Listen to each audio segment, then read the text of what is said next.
ना तर करिअरसाठी खेळा. आपल्या सभागृहात 2 तरुण आहेत, शिवाजी मैदानावरती जायचे. 2 तरुण शिवाजी मैदानामध्ये, त्यांचं आडनाव घेऊनच त्यांना रिजेक्ट केलं. रणजीमध्ये पण घेतलं नाही, साधे क्लब खेळतात तर त्याच्यामध्ये पण घेतलं. तुम्ही खेळ, तुम्ही ते सक्षम आहे. आणि त्याच्या पुढचं सांगतो, क्रिकेटबद्दल आम्ही का बोललो, कारण चुकीच्या गोष्टी जर आम्ही बोललो नाही ना तर झालेल्या जखमेला फक्त बलम लावण्याचं काम करतात आहे. आणि एखादा तरुण जर भरकडत असेल त्याला भरकड होते, ही आमची रीती नाही. ही आमची रीती नाही. आमची मुलं शिकली तशी तुम्ही पण शिकावं असं मला वाटतं. आणि म्हणून तुम्हाला एक सांगतो पुढची गोष्ट, एखाद्या तरुणी तुमच्या आयुष्यात येते, तुम्हाला राजकुमार बघून येते. तुम्ही लग्नाला येता ना किंवा तुम्ही प्रेम करता. टीव्हीमध्ये एक मुलाखत ऐकली होती याच्यावर. अनेक लग्नामध्ये कुटुंबामध्ये वादविवाद का होतात, तिची तरुण लग्नाच्या आधीची 2 वर्ष असतात ना, ते आमच्या तरुणांना राजकुमार समजते. ती स्वप्न बघते, मी नवऱ्याकडे गेल्यानंतर तो असा राजकुमार असेल, तो मला असा ठेवेल, मला रविवारी फिरवेल, मला गाडीतून फिरवेल, मला हे देईल ते देईल. आणि अशा अनेक प्रकरणामध्ये आमचे तरुण कमी पडतात. आणि आलेल्या तरुणीला त्या बायकोला वेळ न देता त्यांचा वेळ कुठेतरी दुसरीकडे जातो. आणि हे पालक म्हणून आम्हाला बोलावं लागतं. आणि लक्षात घ्या, पालक हा नेहमी तुम्हाला ना बोलतात ना भाव घालायचंच काम करतो. तुम्ही सगळेजण स्टोरी ऐकता, तुमचे स्वतःचे पालक आणि मंडळ पण पालक म्हणून तुमच्यावरती घाव घालायचे काम करणार. काय घालणार? कारण तुम्हाला आकार द्यायचा जो वेळ आहे ना, आहे ना, तुम्हाला एक मूल झाल्याच्या नंतर तुम्हाला आकार देऊ शकतो का मंडळ? नाही देणार. आणि इथे प्रश्न आला होता, मंडळ काय करतं आणि मंडळात का सामील व्हावं? जर मंडळ नसतं तर ज्या अधिकार भावनेने तुम्ही आम्ही इथं बोलतोय ना, ते पण झालं नसतं. मंडळ नसतं, गावात शैक्षणिक विकास झाला नसता. मंडळ नसतं, तुमच्यावरती कुठला अत्याचार झाला, तुमच्यावरती अन्याय झाला, त्याला संघटितपणे वाघाचं पोलिटिशियन असू दे, नाहीतर कुठलं कोर्ट असू दे, तिथे संघटितपणे आपण फाईट केली नसती. मंडळ नसतं, अंधश्रद्धा निर्मूलन केलं असतं. मंडळ नसतं, गावातून दारू विक्रेत्यांना सीमेच्या बाहेर हद्दबंद करू शकलो नसतो. मंडळ नसतं, एक संगत राहिली नसती. मंडळ नसतं, आमच्यातील तरुणांना आम्ही मार्गदर्शन करू शकलो नसतो. मंडळ नसतं, महिला मंडळ संस्थेचा पुरस्कार करण्यासाठी महिला मंडळ स्थापन केलं नसतं. मंडळ नसतं तर अजून एक मोठा जटिल प्रश्न आहे, मूळ कायद्याचा कसे त्याची जमीन आणि राहितेचं घर. मंडळ नसतं तर मूळ कायद्याचा विषय आम्ही हाती घेतला नसता. मंडळ नसतं तर आदर्श जोडवली गाव या रेषेपर्यंत जायची मजल आम्ही मारली नसेल. आणि मंडळ काय देतं तर मंडळ तुम्हाला शिक्षणासाठी प्रेरित करतं. मंडळ तुम्हाला गावाचा देशाचा चांगला नागरिक बनावं म्हणून तुम्हाला सतत विचार देत असतं. मंडळ तुम्हाला काय देतं तर मंडळ लग्नाच्या आधीला लग्नाच्या नंतर सुसंस्कृत तुझं घराणं व्हावं, तू घडावा, तुझा परिवार घडावा म्हणून मंडळ तुमच्या पाठीमागे नेहमी शबासकीची थाप मारत असते. मंडळ तुमच्या त्या कला गुणांना नमनाद्वारे तुम्हाला वाट करून स्टेज उपलब्ध करून देत असतं.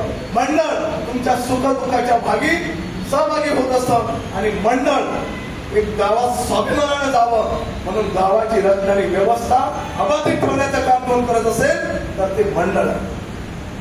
आणि म्हणून तुम्ही मंडळात सामील व्हायला पाहिजे. आणि म्हणून तुम्हाला हे मंडळ हे दिसतं. जर मंडळच नसतं तर प्रश्न कोणाला विचारला असते, मंडळच नसतं तर भांडण कोणाला असतं. मला अशोकराव कांबळे यांचा खूप अभिमान वाटतो. सगळ्यात भांडणं आमची त्याच्याबरोबर झालेली, पण कधीच त्यांनी व्यासपीठ सोडलं नाही सोडलं. का? मंडळाशी गावाशी बांधिलकी म्हणून नाही सोडलं ना. हे मंडळ देतं. भांडायचं झालं तरी इथेच भांडू शकतो आणि पुन्हा गोविंदने वागायचं झालं तर इथेच वागू शकतो. तुमच्या सुख दुःखाची गावापुरती बोलतोय. काळजी घ्यायचं कारण म्हणजे मंडळ आहे. तुमच्या आनंदाच्या सहभागीत सामील व्हायचं म्हणजे मंडळ आहे. तुम्हाला माहिती आहे, एक गवताची गाडी कुणी तोडू शकतो. आम्ही अशा असंख्य गाड्या जर तयार आलो तर आम्हाला कोणी देत नाही. आणि दोडोली गावाकडे आजही जमिनीच्या बाबतीत असू दे, सगळा प्रश्न लावत असू दे, कुणीही वापरायला तुम्ही वागू शकत नाही. कारण सर्वांना माहिती आहे दोडोलीकरांचं मंडळ एकदम स्ट्रॉंग आहे. आणि शिक्षणाचा टक्का दोडवली गावामध्ये मोठ्या संख्येने आहे. आणि मला तरुणांना एक विचारायचं आहे, एखाद्या गावाची प्रगती कुठल्या निकषाने मोजायची सांगा. गावात पायवाटा झाल्या, गावात सभागृह झालं, गावात मंदिराला लाद्या लावल्या, शाळेला कलर केला, गावात डांबर झाली, की एखाद्या गावाची प्रगती मंडळाने कशाच्या आधारावर मोजायची सांगा? कोण उत्तर देईल? युवा मेळाव्याचं सर्वात मोठं आमचं ध्येय आहे.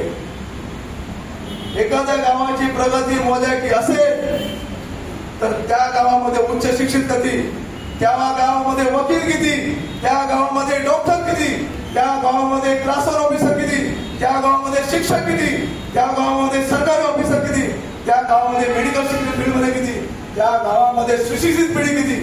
हे जर 10,000 आमच्या गावामध्ये असतील ना तर गावाच्या तालुक्याच्याकडे नजराकडे बघायची हिंमत होणार नाही. आणि ते सुशिक्षित सुसंस्कृत आणि उच्च शिक्षित नागरिक, उच्च शिक्षित तरुण घडवायचं काम मंडळाने पुढे हाती घेतले आणि ते काम तुमच्याशिवाय अपुरं आहे.